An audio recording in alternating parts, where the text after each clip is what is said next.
What's going on, guys? We're back at it again with another episode of TC Talks. Let's dive into what we are going to do to plan for balanced meals that are going to set us up to lose that 10 to 15 pounds of fat over 90 days and gain 3 to 5 pounds of muscle. That is the goal for this. This is eating to lose fat and gain muscle. Now, what this is going to come down to is first and foremost meal construction. So obviously we have caloric intake, overall caloric intake. We're looking to make sure that we're not in a surplus, right? Let's get under the amount of calories that we would expend so that we can lose weight. However, the thing that you must make sure that you do is put yourself in a position where you have ample protein for muscle building. So what does that look like? For a lot of men and women, that could look different, right? Based on your goal weight, where you're at, what you're trying to do, and that could look like a ton of different things. But realistically, where I would say that we look first is at just meal construction. So balanced meals are going to be the easiest way for us to be in a position to be in a caloric deficit while also hitting ample protein. What do I mean by that? I mean that you're not eating like a damn asshole and just eating a ton of carbs or fortified cereal all day, every day, or eating 14 avocados for a meal. Like, we need a little bit more balance. Now, you can eat however the hell you want, legitimately. You can absolutely do that. The way that I've found that it's worked most for our clients is to put yourself in a position where you have a balanced plate. And it's harder to do when you eat out. That's obviously the case, right? But we have a way that you could do that too.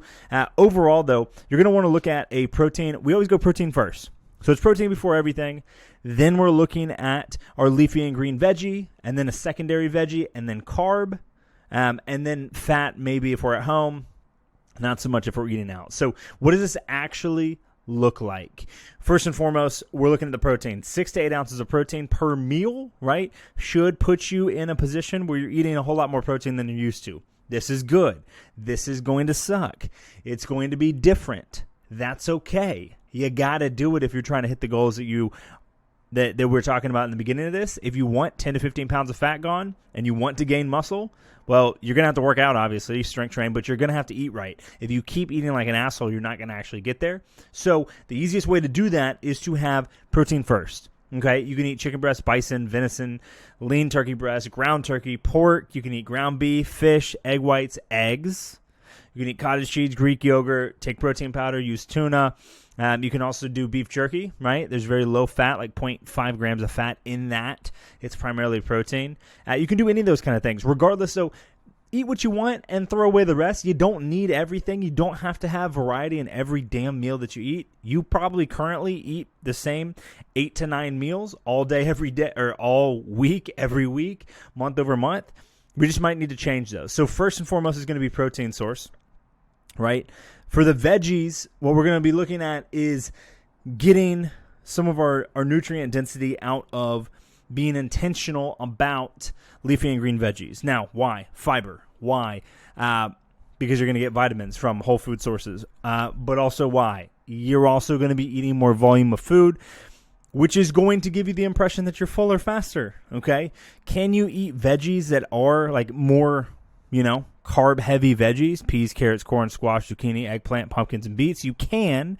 You absolutely can, but I would look at leafy and green veggies first. That would be where I would go first before I add in anything else. You don't need to taste the rainbow. This isn't Lucky Charms. Let's keep rocking. So it's protein first, ample protein.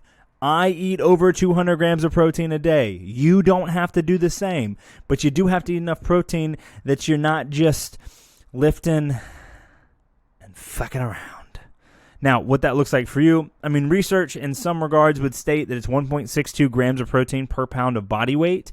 I err on just eating more protein. Whether that's scientifically backed or not is not the issue here.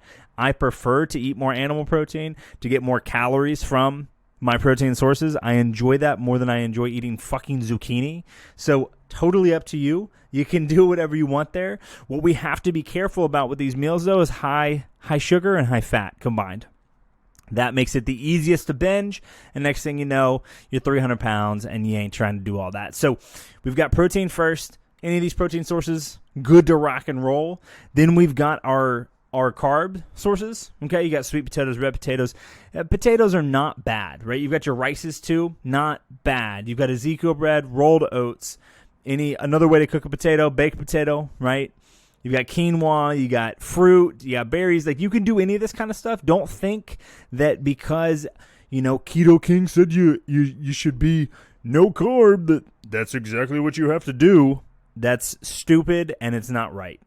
You can go no carb if you want. I think that ruins the joy in life. But hey, do what you want to do. Regardless, though, we're still going protein first, carbs second, right? After the leafy and green veggies in there. And your carb source can also be any of these veggies down here, right? Peas, carrots, corn, squash, zucchini, eggplant, pumpkin, beets. These are the things that you can also just get carbs from. You don't have to be afraid of beets and eggplant and pumpkin. You also don't have to be afraid of potatoes, right? Just understand that it's the quantity in which you eat these things that will determine the results that you get over time. It's not that you touch sugar and then all of a sudden you're 400 pounds. That's not how it works. You get addicted to the high sugar and the high fat combination that makes it almost impossible to stop eating. That is why you become 300 pounds eating like that, on top of psychology and other things. But like, that's a whole different story. So again, repeat. Protein, leafy and green veggies, then a carb source of whatever carb source you want there, and then look at fats. Now, you want healthy fats, right, for cognitive function, right, and also hormones. However, you don't need to go crazy. You don't need to eat 14 avocados a day. I take an omega-3 and 6 supplement. You don't have to do that. You can. I have one if you want it. I can recommend it. But also, do whatever the hell you want to do there, because you don't necessarily have to take it that way. I prefer to. I'm not trying to cook in a bunch of fat all the time and then also have to eat a bunch of dietary fat, although you can if you want. Now, I don't want to keep this too long, so I want to say this. Again, overall caloric intake is going to be how you lose weight, but how you lose fat is to increase your muscle mass while you're being intentional about what you're eating. So this legitimately means you got to control what the hell goes in your mouth. The fastest way to do that is to push that damn plate away. Put the fork down in the middle of your meals. Take a bite with your fork down. Put the food in your mouth, set the fork down. If you do this, you'll be in a much better position and you won't be overeating like an asshole. If you want to overeat. But do it because you know what you're doing and you're intentionally doing it, not by happenstance, not by accident, right? So we've got our meals planned out. I like to go the protein, leafy and green veggie carb source for breakfast and lunch, protein supplementation in between breakfast and lunch, and then lunch and dinner. And then in dinner, I really take the starchy carb out, throw in some sort of fat, probably some avocado, maybe, cooking in something else there. And go that direction. Use ghee, use butter. Man, I eat a lot of red meat. You don't have to do that. Now, if you're vegan, you can look at, you can also look at some of these protein sources, right? Some of them are obviously animal. You could go like a vegan protein powder. You could also go, if you really wanted to, you go tempeh. You could go tempeh. I don't know how to say that. You could go tofu. You could eat way more chickpeas. Just understand that, like, the volume of food that you have to eat is different to hit the amount of protein that you're trying to hit. And I don't care who your mama is, peanut butter is not a protein source. Does it have protein in it? Yes, it does. It is a fat source, period. And I'll go to town with any of you cats, any of you, period, end of story. You can eat it and get some of your protein from there. However, it's not where I would recommend that you get most of it from. But, vegan, vegetarian, what have you, hey, world's your oyster. Do what the hell you want to do. These meals with protein supplementation in between, right? If you get 25 to 35 grams of protein at every single meal, and then if you're on the higher side, you're lifting more times a week and you're getting protein supplementation in between, you should be good to go, right? Progressive overload, being intentional about your overall intake. And then just understand that, like, the easiest way to plan out your food without specific exceptions, calorically, is to just take your goal weight, multiply it by 12. There you go.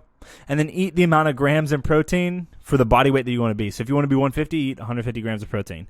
Why should you do that? Not because science said so, but because it's an easy way to hit a protein target, to track things that are non-scale, and to have calories where you're in a solid position. Now, again, all of that's going to come down to your activity level and other things. But if you could just say, hey, blanket recommendation, one fell swoop, that's where I would go. I hope that helps. If it doesn't, sick. Yeah, the only place that you need to tell me what you want to hear next is just in the comment section. Just drop it on YouTube and let's rock and roll. Hope that helps. Peace.